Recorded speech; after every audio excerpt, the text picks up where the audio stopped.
इस संसार में सबसे बड़ा पाप क्या है? कोई कहेगा असत्य, कोई कहेगा छल, तो कोई कहेगा लालच।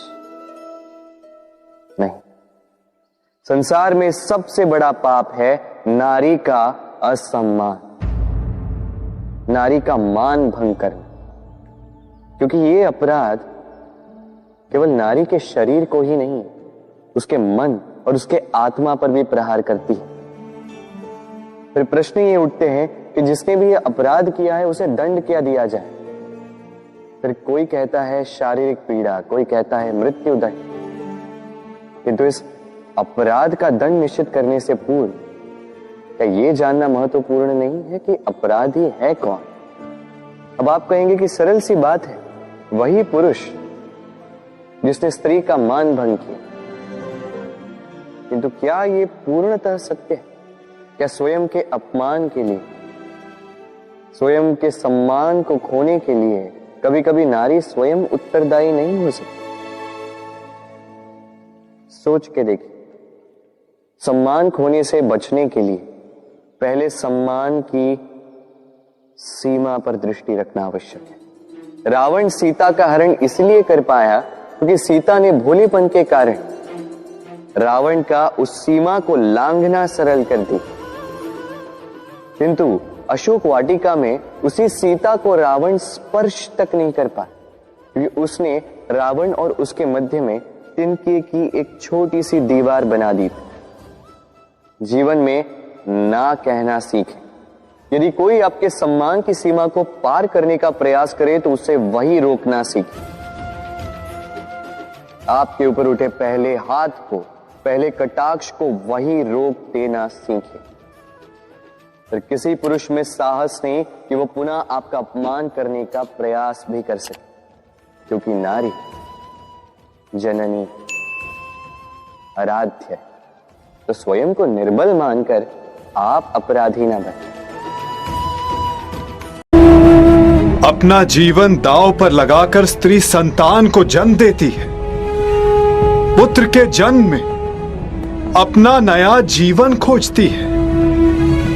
पीड़ा के उन पलों में भी उसकी आंखों में दुख के अश्रु नहीं होते। मुख पर प्रसन्नता, मन में संतोष होता है। और बदले में हम पुरुष उसे क्या देते हैं?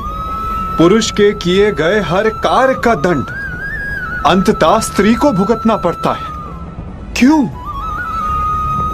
राम को दंड देने के लिए सीता का हरण होता है। सीता को ही अग्नि परीक्षा क्यों देनी होती है? युद्ध पुरुष करता है और पराजित स्त्री होती है। वीर गति पाकर पुरुष स्वर्ग भोगता है और विधवा होकर स्त्री नरक भोगती है। क्यों? क्यों पुरुष का अहंकार जगता है और स्त्री की स्वतंत्रता को सुला दिया जाता है? जुए में, मदिरा के मद में धन पुरुष खोता है और भूख स्त्री के भाग्य में आती है। क्यों? विवाह के पश्चात स्त्री सौभाग्यवती बनकर घर में आती है और उसके मस्तक पर सिंदूर के रूप में उसके पति की दासी होने का चिन्ह लगा दिया जाता है। अपनी इच्छा से 100 पत्नियां रखने वालों को पराक्रमी समझा जाता है और दुर्भाग्यवश एक से अधिक विवाह करने वाली महिला को वैश्या कहकर पुकारा जाता है। क्यों? पुरुष असफल होकर संसार का त्याग करता है और अपना घर संसार चलाने के लिए स्त्री को संघर्ष करना पड़ता है। क्यों हम पुरुषों के हर दुष्कर्म का फल स्त्री को भुगतना पड़ता है? जो जीवन देती है उसका अधिकार तो केवल आनंद, प्रसन्नता और सम्मान होना चाहिए। फिर उसका चीरहरण क्यों होता है? स्मरण रखना, जब तक स्त्री को मान, सम्मान और अधिकार मिलेंगे, ये सृष्टि फलेगी, फूलेगी विकास होगा। और जब जब स्त्री का मान भंग होगा, जब जब उसका अभिमान पुरुष के दम तले कुचला जाएगा, तब विनाश होगा। हर बार एक नए रूप में एक महासंग्राम होगा, एक महाभारत होगा।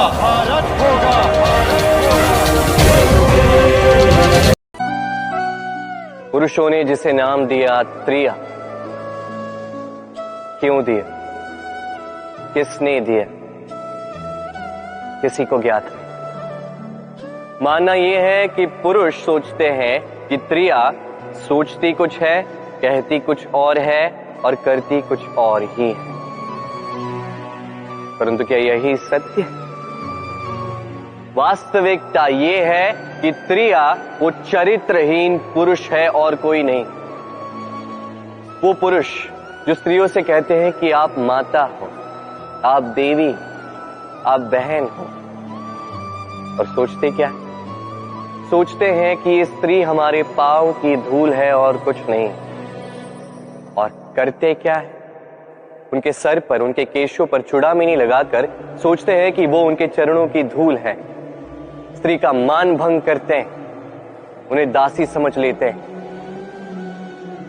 मत भूलिएगा, यत्र नार्यास्तु पूज्यन्ते रमन्ते तत्र देवता। अर्थात जहां नारी की पूजा होती है वही ईश्वर वास करते हैं, और जहां नारी का अपमान होता है वहां ईश्वर और भाग्य दोनों रुष्ट हो जाते हैं। स्मरण रखिए, यदि नारी कल्याणी है तो नारी महाचंडी भी बन सकती। यदि नारी माता बन के जन्म दे सकती है तो नारी मृत्यु बन के विनाश भी कर सकती। जहां नारी का अपमान होगा वहां महान भारत भी महाभारत की ओर जा सकता है। स्मरण रखिए, नारी का अपमान कदापि नहीं हो सकता, और यदि नारी का अपमान हुआ अर्थात आपका विनाश आपके निकट आ रहा है, और ये उसके पहले कदम की पहली आहट है। हर संबंध की नींव विश्वास होता है। अब प्रश्न ये उठता है कि विश्वास किस पर किया जाए। अब ये समझने के लिए पहले आपको ये समझना होगा, बांधने में काम आने वाली रस्सी गूंथी कैसे जाती? हर रस्सी में 3 डोरियां होती जिन्हें आपस में गूंथा जाता है। बस विश्वास के साथ भी यही होता है। यदि आप उसके साथ विश्वास का बंधन जोड़ें जो आपकी जीवन की ये 3 डोरियां जानता है, समझता है। पहला, आपकी मुस्कान के पीछे छिपी आपकी पीड़ा। दूसरा, आपके क्रोध के पीछे छिपा आपका प्रेम। और तीसरा, आपके मौन के पीछे छिपी आपकी शब्दों की ज्वालामुखी, आपकी विवशता। तो जो व्यक्ति आपके जीवन की ये 3 डोरियां, ये 3 बातें जानता है, यदि उसके साथ आप विश्वास का बंधन बांधें तो उसके सहारे जीवन की बड़ी से बड़ी खाई पार कर सकते हैं।